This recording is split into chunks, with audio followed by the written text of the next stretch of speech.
Times news channel देखे आप सभी दर्शकों का बहुत बहुत स्वागत है। मैं हूं रमनदीप कौर। इस वक्त की बड़ी खबर आ रही है प्रयागराज से। क्या है पूरा मामला, देखने के लिए बने रहिए हमारे साथ। दिल्ली में हुई श्रद्धा हत्याकांड के बाद हर किसी में आक्रोश है और हर किसी की बस एक मांग है कि श्रद्धा के हत्यारे को फांसी दो। ऐसे में बता दें, जहां श्रद्धा के ही प्रेमी ने उसके 35 टुकड़े किए थे और जंगल में फेंक आया था, जिसके बाद हर किसी में आक्रोश है। तो वहीं प्रयागराज पहुंचे जगत गुरु स्वामी रामभद्राचार्य जी के उत्तराधिकारी आचार्य रामचंद्र दास जी ने श्रद्धा हत्याकांड पर बड़ा बयान दिया है। साथ ही उन्होंने इसे धार्मिक कट्टरता बताई है और साथ ही उन्होंने इस पर सख्त से सख्त कार्रवाई करने की मांग की है। और ऐसे मानसिकता के लोगों को लेकर उन्होंने क्या कुछ कहा है, आइए सुनाते हैं आपको क्या कुछ कहना है उनका। नहीं, ये निश्चित धार्मिक कट्टरता है। एक सोची समझे षड्यंत्र के साथ ये दुर्भाग्यजनक घटना हुई है और ये कोई अकस्मात हुई घटना नहीं है। इस प्रकार की ये घटना तो सामने आ गई। ऐसे ना जाने कितनी हमारी बहन बेटियां इन सब के षड्यंत्र का शिकार होती हैं। हम सबको जागरूक होना होगा। इन बच्चियों के, इन बहनों के माता पिता को जागरूक होना होगा। आप कल्पना करिए कि कितनी विभत्स घटना है कि एक बेटी के 35 टुकड़े किए। ये अपने आप में सोच करके व्यक्ति डर जाता है मन में कल्पना करके। तो ये बहुत विभत्स घटना है। हम सबको सचेत होना होगा और मैं केंद्र सरकार से भी आग्रह करूंगा, प्रदेश सरकार से भी आग्रह करूंगा कि इस प्रकार की घटनाएं भविष्य में न हो, इसके लिए कठोर से कठोर कानून बनाएं। और ये लव जिहाद का जो षड्यंत्र पूरे देश में योजनाबद्ध तरीके से हो रहा है, तत्काल इस पर रोक लगाए, जांच करें। इसके लिए जो भी लोग जिम्मेवार हैं इस षड्यंत्र के पीछे, उन सब के लिए कठोर कानून बनाकर उन सबको दंड का प्रावधान करें।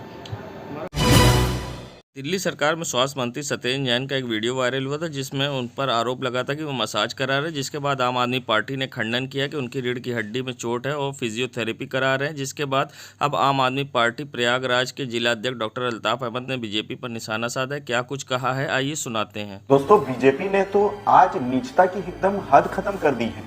आम आदमी पार्टी के स्वास्थ्य मंत्री सत्येंद्र जैन जी, जिनकी गिरने की वजह से रीढ़ की हड्डी में चोट आई थी, उनकी दो सर्जरी हुई है और डॉक्टर ने उनको फिजियोथेरेपी एडवाइस किया है। अब वो फिजियोथेरेपी करवा रहे हैं तो बीजेपी वाले चोरी छिपे उनके कमरे का वीडियो बनाते हैं और वीडियो बनाने के बाद उसको वायरल कर रहे हैं और उनको अनर्गल बदनाम करने की कोशिश कर रहे हैं। आखिर बीजेपी की बौखलाहट किस चीज की है?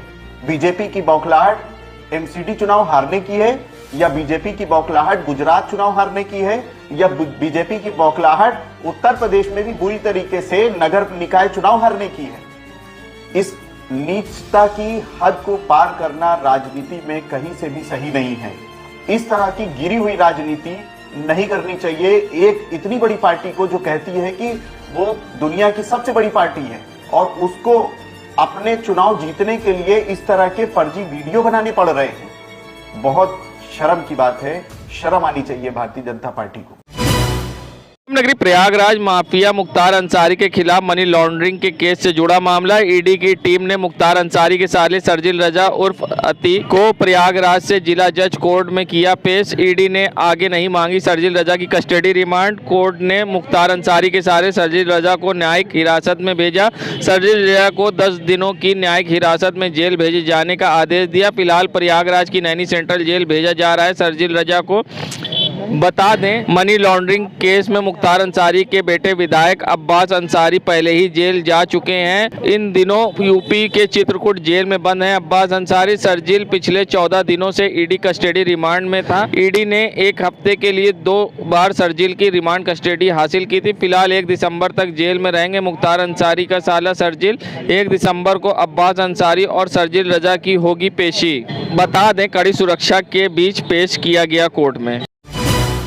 संगम नगरी प्रयागराज में जगत गुरु स्वामी रामभद्राचार्य जी के उत्तराधिकारी आचार्य रामचंद्र दास जी ने अखंड भारत को लेकर बड़ा बयान दिया है। उन्होंने कहा कि हिंदुओं के लिए सिर्फ भारत है, मुस्लिमों के लिए अनेक देश हैं, पारसियों के लिए अनेक देश हैं। वहीं बलूचिस्तान पाकिस्तान क्षेत्र में हिंदू भाई भय के साथ रह रहे हैं और सुबह उनके साथ क्या होगा उनको नहीं मालूम है। बहन बेटियों को जबरन उनके साथ धर्मांतरण किया जा रहा है। ऐसे में उन्होंने अखंड भारत बनाने की मांग की है और भारत से अलग हुए देशों को वापस हासिल करने के लिए क्या कुछ कहा है, आइए सुनाते हैं आपको।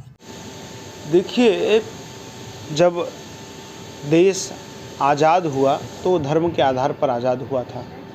जो हमारे इस्लामी मतावलंबी थे उन सब ने स्वेच्छा से पाकिस्तान की मांग की, और जो हिंदू धर्मावलंबी थे उनके लिए हिंदुस्तान तो अनादिकाल से रहा ही है, जो सनातन धर्मी हैं।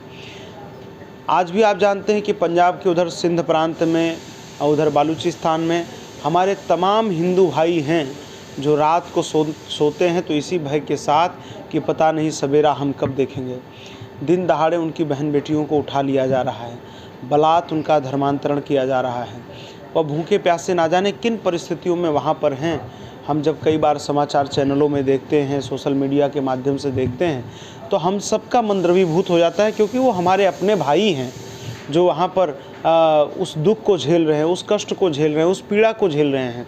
इस नाते उस क्षेत्र का विलय भारत में होना नितांत आवश्यक है, क्योंकि ये हिंदुस्तान है।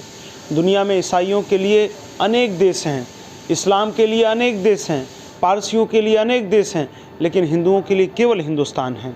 तो इस नाते मैं भारत सरकार से आग्रह करूंगा कि वो भी अपना मन बनाए। संगम नगरी प्रयागराज में जहां काशी तमिल संगमम यात्रा के तहत करीब 217 तमिल पहुंचेंगे और जिसके लिए प्रशासन ने पूरी तैयारी कर ली है। साफ सफाई से लेकर घाटों की सुरक्षा व्यवस्था का भी जिला अधिकारी ने जायज़ा लिया है। यहां पर एक सेल्फी पॉइंट भी बनाया गया है। साथ ही यहां पर आएंगे तमिल का स्वागत किया जाएगा और उसके बाद वे यहां पर स्नान करेंगे, साथ ही लेटे हनुमान जी के दर्शन करेंगे, तो यहाँ पर मंदिरों के भी वो दर्शन करेंगे। ऐसे में क्या कुछ कहना है जिलाधिकारी प्रयागराज का, आइए सुनाते हैं। काशी तमिल संगमम के अंतर्गत आज यहाँ पर 216 तमिल आ रहे हैं और जो संगम तट है यह संस्कृतियों का संगम है। यहाँ पर दक्षिण भारत और उत्तर भारत की संस्कृतियों का संगम होने वाला है। यहाँ पर जो मुख्य कार्यक्रम है, पहले ढोल नगाड़ों के साथ तिलक चंदन लगाकर यहाँ सभी का स्वागत होने वाला है। फिर कुछ कल्चरल इवेंट्स रखी है। हम लोगों ने यहाँ पे सेल्फी पॉइंट्स, सैंड आर्ट आदि का भी इंतज़ाम किया है। इसके बाद जो कार्यक्रम रहेगा, सबसे पहले संगम का विजिट रहेगा, उसके बाद अक्षय वट, हनुमान मंदिर, शंकर विमान मंडप का विजिट और उसके बाद चंद्रशेखर आज़ाद पार्क का विजिट रहेगा। यहाँ पर हम लोगों ने इनके स्वागत के लिए बेहतरीन तैयारियां की है और हम लोगों ने यहाँ जो लोकल्स हमारे तमिल्स हैं, जो तमिल भाषी, उनको भी शामिल किया है कि वो जो तमिल भारतीय यहाँ आने वाले हैं उनको एक अपनत्व का भी एहसास कराएं। यहाँ भारतीय संस्कृति का जो एक संगम है आज वो यहाँ दिखाई देगा। उत्तर भारत के, दक्षिण भारत के दोनों तरह के कल्चरल कार्यक्रम यहाँ होने वाले हैं और एक बेहतरीन पूजा वगैरह का भी यहाँ कार्यक्रम रखा गया है। तो हमें लगता है कि ये जो उत्तर भारत और दक्षिण भारत की संस्कृति है, इसका एक बेहतरीन संगम यहाँ आपको दिखाई देगा। प्रयागराज जहां गौ तस्कर मुजफ्फर के ऊपर अब पुलिस ने एक बार फिर सख्त कार्रवाई की है। साथ ही उसकी गैंगस्टर एक्ट के तहत 2 संपत्तियों को कुर्क की गई है। पहली बेगम बाजार में करीब 6 करोड़ रुपए की, तो दूसरी कौशाम्बी के चरवा में 4 करोड़ की संपत्ति को आज पुलिस ने 14(1) के तहत कुर्क की है। और ऐसे में क्या कुछ कहना है इस पूरे मामले पर, CO सेकंड का किस तरह से कार्रवाई की गई है, आइए सुनाते हैं आपको। अपराध से जो अर्जित धन था उससे इन्होंने इस संपत्ति को कुर्क किया, अरे इस संपत्ति को खरीदा। आज जो है अपराध से अर्जित चूंकि संपत्ति है तो जिला मजिस्ट्रेट प्रयागराज महोदय के आदेश से 14(1) गैंगस्टर एक्ट के तहत ये कुर्क की गई है, जिसकी अनुमानित कीमत लगभग 6 करोड़ रुपए है। इसके अतिरिक्त हम लोग ग्राम भिखनापुर, थाना कोखरा, जनपद कौशाम्बी की एक संपत्ति है जिसकी कीमत लगभग 4 करोड़ रुपए है। उसकी संपत्ति को यहाँ से ये संपत्ति की कार्रवाई, कुर्क की कार्रवाई हो गई है। अब वहाँ पर जा कर के उसे कार्रवाई संपन्न करेंगे। कुल कितनी जमीन थी सर?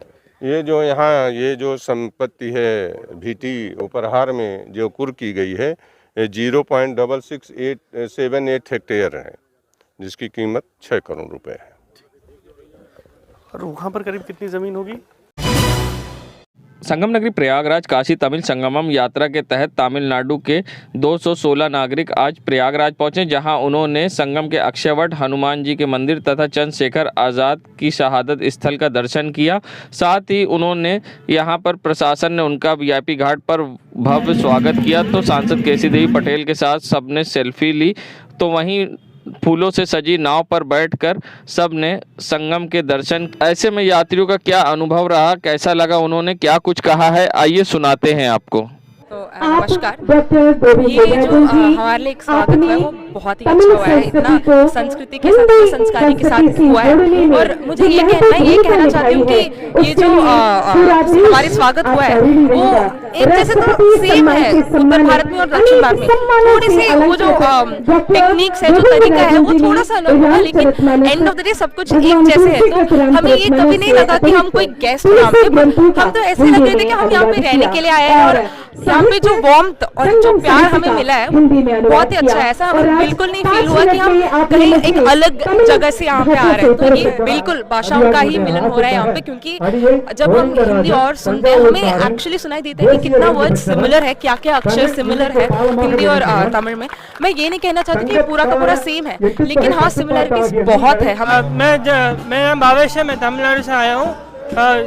उधर से रामेश्वरम शुरू होते और इधर तक बहुत अच्छा था। मतलब इतना अच्छा वार्म वेलकम किया सब लोग कि बोल नहीं पाएंगे। कल काशी विश्वनाथ धाम पे हमारा दर्शन हुआ था। उसके बाद हम लोग एजुकेशन मिनिस्टर से मिले। मिनिस्टर हम लोग के साथ जुड़ के सब पूछे, बहुत कुछ अच्छा वातावरण हुआ था। बहुत अच्छा हुआ कि इतना वार्म वेलकम हमको मिलेगा। हम सोचे भी नहीं कि इतना अच्छा मिलेगा। संगम नगरी प्रयागराज में जहां मनोचिकित्सकों के द्वारा आज इस्लामिया मजीदिया इंटर कॉलेज में छात्रों को जागरूक किया गया। साथ ही मोबाइल से होने वाले नुकसान के बारे में उन्हें बताते हुए जागरूक किया। आज के बच्चे ज़्यादातर मोबाइल से जुड़े रहते हैं, ज़्यादातर वो अपना टाइम मोबाइल पर गेम खेलने पर ही गुजारते हैं और इसका दुष्प्रभाव भी होता है। ऐसे में आज मनोचिकित्सक डॉक्टर ईशानिया राज व डॉक्टर राकेश पासवान के नेतृत्व में अभियान चलाकर स्कूल के बच्चों को जागरूक किया गया, जो कि 4 घंटे से ज़्यादा मोबाइल इस्तेमाल करते हैं उसका दुष्प्रभाव पड़ता है। और ऐसे में कई प्रकार के मोबाइल से होने वाले दुष्प्रभाव के बारे में डॉक्टरों ने छात्रों को जागरूक किया और साथ ही उनसे वादा लिया कि वे मोबाइल ज़्यादा नहीं चलाएंगे, काम पड़ने पर ही मोबाइल चलाएंगे। ऐसे में लोगों को जागरूक किया। ज्ञानवापी सर्वे मामले पर आज सुनवाई होनी थी। ऐसे में आज हाईकोर्ट में ज्ञानवापी सर्वे मामले पर सुनवाई हुई, जिसमें आर्जिकल सर्वे ऑफ इंडिया की तरफ से उनके वकील पेश हुए और उन्होंने 3 महीने का समय मांगा है और साथ ही उन्होंने कहा है कि बिना क्षति पहुंचाए जांच की जा सकती है। वहीं इस मामले में आज हाईकोर्ट में न्यायमूर्ति जे मुनीर की बेंच में सुनवाई हुई, जिसमें अब सुनवाई की अगली तारीख 30 नवंबर की गई है। ऐसे में हिंदू पक्ष के वकील विष्णु शंकर जैन का क्या कुछ कहना है इस पूरे मामले पर, आइए सुनाते हैं आपको। देखिए, जो हमने मूलतः मांग की थी कि जो 16 मई 2022 को कमीशन की कार्रवाई के दौरान शिवलिंग बरामद हुआ है उसकी साइंटिफिक जांच कराई जाए। आज उस पर माननीय इलाहाबाद हाईकोर्ट के सामने सुनवाई थी। आर्कियोलॉजिकल सर्वे ऑफ इंडिया की तरफ से उनके वकील पेश हुए। उन्होंने 3 महीने का समय मांगा अपनी प्रॉपर रिपोर्ट फाइल करने के लिए और कोर्ट ने 30 नवंबर यानी अगले हफ्ते लगाया है इस मामले की अगली सुनवाई के लिए। और आर्कियोलॉजिकल सर्वे से कहा है कि आप अपनी जो भी डिटेल रिपोर्ट है वो अगले हफ्ते तक फाइल करें। साथ ही साथ आर्कियोलॉजिकल सर्वे ऑफ इंडिया ने कोर्ट में ये स्टेटमेंट भी दिया कि उनके पास ऐसे बहुत सारे माध्यम और टेक्निक्स हैं जिससे बिना शिवलिंग को क्षति पहुंचाए हुए इस तरह की साइंटिफिक जांच हो सकती है। और अब आर्कियोलॉजिकल सर्वे ऑफ इंडिया के एफिडेविट का इंतजार रहेगा जो वो 30 नवंबर को फाइल करना चाहते हैं। ये honourable mister justice J Munir की खंडपीठ में सुनवाई हुई थी। अब 30 नवंबर को 2 बजे सुनवाई होगी दोपहर। देश दुनिया की खबरों के लिए world media times news channel को सब्सक्राइब करें।